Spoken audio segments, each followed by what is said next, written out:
آپ کو میں نے سننا شروع کیا تھا جب میں باپ بنا تھا الحمدللہ، اور یہ تقریباً 9-10 سال پرانی بات ہے. اور مجھے بیسکلی پیرنٹنگ کے بارے میں کچھ کانسیپٹس کلیئر کرنے تھے.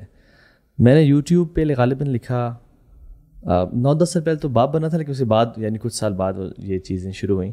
تو میں نے پھر جب ریسرچ کی تو بڑا ڈفرینٹ کانٹینٹ مل رہا تھا، اور کوئی ہولسٹک ایک بڑی کلیئر پکچر مجھے نہیں مل رہی تھی. جب میں نے آپ کو سننا شروع کیا تو آپ ہی کچھ باتیں نے بڑا یعنی لاجیکل بڑا سینس میک کیا، بڑی کلیئرٹی تھی آپ کی باتوں میں.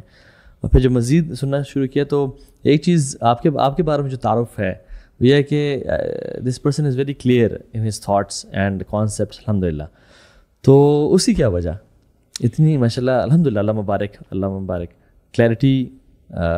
مجھے یاد ہے کہ آپ نے اس کا لاسٹ ٹائم بھی تھوڑا بہت دیا تھا، اچھے مینٹرشپ کا بھی ہونا اور ساتھ غور و فکر تدبر کا ہونا. Do you think there is any other reason for this clarity of thoughts in every domain of life جہاں پہ آپ کام کر رہے ہیں؟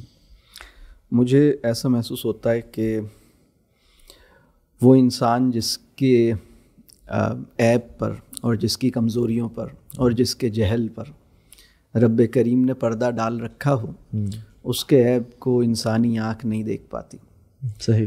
تو مجھے پتہ ہے کہ میرا معاملہ کیا ہے، لیکن پبلک کا جو پرسیپشن ہے میں اس کو بس اللہ کی طرف سے سمجھتا ہوں کہ بس لوگ یہ گمان کرتے ہیں، اور میں یہ دعا کرتا ہوں کہ اللہ کرے کہ میں لوگوں کی گمان کے مطابق اتنا اچھا ہو جاؤں جتنا لوگ گمان کرتے ہیں. لیکن تھوڑی بہت جو الحمدللہ انڈرسٹینڈنگ ہے، میں بھی اس پہ کبھی کبھی یہ حیران ہوتا ہوں کہ میں نے باقاعدہ علم جسے کہتے ہیں کہ دین کا علم یا ان چیزوں کو باقاعدہ پڑھنا، تو باقاعدہ تو میں نے انسٹیٹیوشنل اسٹڈی کم از کم دین کی تو میں نے نہیں کی کہ بھائی میں کسی مدرسے میں یا کسی انسٹیٹیوٹ میں 4 سال یا 6 سال یا 1 سال بھی میں نے لگایا ہو، تو ایک فارمل پروسیس سے تو میں نہیں گزرا.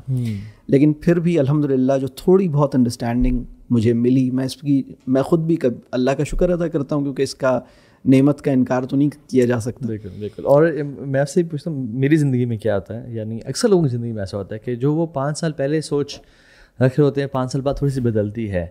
یار اچھا میں 5 سال پہلے یہ سوچا تھا، ہاں نہیں probably I was slightly wrong here. اب یہ ریفائنڈ کانسیپٹ ہے میرے ذہن میں، شاید ایکسپوجر کی وجہ سے، travelling and then brainstorming. اور آپ کے ساتھ بھی ایسا ہوتا ہے؟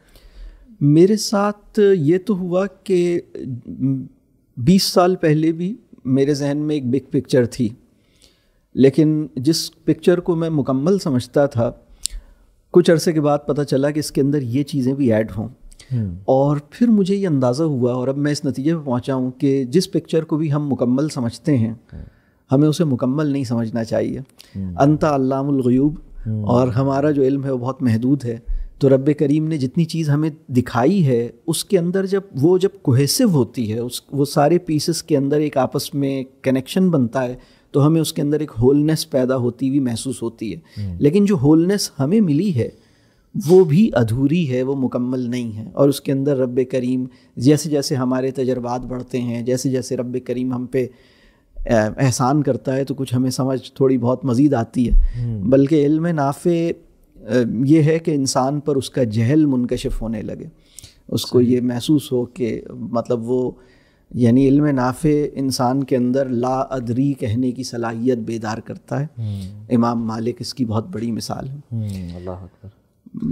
علم نافع مطلب یہ اس قابل بناتا ہے نا کہ انسان کہہ سکے کہ مجھے نہیں پتہ، لا ادری لا ادری لا ادری. تو یہ تو آج کا تعلیم یافتہ آدمی تو آئی نو اٹ آل والی سائیکی کا مالک ہے. میں جو بہرحال میں یہ نہیں کہتا کہ میں کچھ جانتا ہوں، سچی بات تو یہ ہے کہ میں جانتا نہیں ہوں. اور میں اس نتیجے پہ پہنچا کہ نہ تو میں نے کوئی فارمل دین کی نالج یا اسٹڈی پراپر کی ہے، لیکن جو تھوڑی بہت انڈرسٹینڈنگ اللہ نے عطا کی، مجھے لگتا ہے کہ ایک ایسا آدمی جس نے علم تو اس کے پاس نہ ہو لیکن فہم اس کے پاس آ گیا ہو، تو یہ اللہ کا احسان ہے. اور شاید والدین کی دعائیں ہیں، اور پھر بزرگوں کی کچھ تھوڑی بہت صحبت اور محبت ہے الحمدللہ. تو باقی ایون ایک معاملہ امام شافعی رحمہ اللہ سے ہی پوچھا گیا، تو انہوں نے کہا کہ آپ فلاں شخص کے پاس جاؤ، آپ اس سے جا کے سوال کرو. تو انہوں نے کہا کہ شیخ بٹ وہ تو عالم نہیں ہے. تو انہوں نے کہا کہ واٹ اف عالم نہیں ہے, he has the fruit of knowledge which is تقویٰ, متقی تو ہے. تو یعنی سبحان اللہ تقویٰ جو ہے نا, کچھ لوگ سلمان میں یہ جو ٹرینڈ ہے نا یہ بہت عام ہے. سوشل میڈیا نا اس طرف پلے کرتا ہے کہ جو بندہ زیادہ بلنٹ ہے, جو بندہ زیادہ تھوڑا سا کنٹروورسی پہ بات کرتا ہے, زیادہ روڈ ہے لوگوں کے ساتھ, اچھا دوسرے کو چپ کرا دیتا ہے جو, ٹھیک ہے, اس کو ہماری یوتھ سینسیشنل سمجھتی ہے اور اس کو فالو کرنا شروع کر دیتی ہے. اور ایک میں کسی کو جج نہیں کرنا چاہیے, لیکن یہ نا تھوڑا سا دوسروں کو چپ کرانا, بدتمیزی سے انٹرپٹ کر دینا, سننا ہی نہ اگلے کے نیریٹو کو, یہ تکبر کی بڑی ایک اس میں نا سے بھنک اور ایک بدبو سی محسوس ہوتی ہے. اللہ تعالیٰ بچائے, اللہ تعالیٰ رحم فرمائے. مجھے لگتا ہے ہماری سرزمین میں کافی سارے مطلب موٹیویشنل اسپیکرز پیدا ہو رہے ہیں. میرے خیال ہے زیادہ فرٹائل ہے اس حوالے سے, اللہ تعالیٰ رحم فرمائے.